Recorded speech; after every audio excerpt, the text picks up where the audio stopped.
Un caro saluto da Mario Giuliacci, il tempo previsto per mercoledì 8 maggio. La perturbazione atlantica giunta sul nord Italia lunedì sera ha generato un vortice di bassa pressione che mercoledì sarà centrato dapprima sulle regioni centrali e poi su quelle meridionali.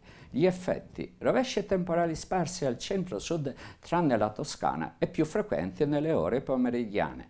Temperature in rialzo al nord, ove le massime saranno superiori a 20 gradi, temperature stazionarie al centro, ove le massime saranno intorno a 20 gradi, temperature massime in calo al sud, ove appunto le temperature massime saranno inferiori a 22 gradi.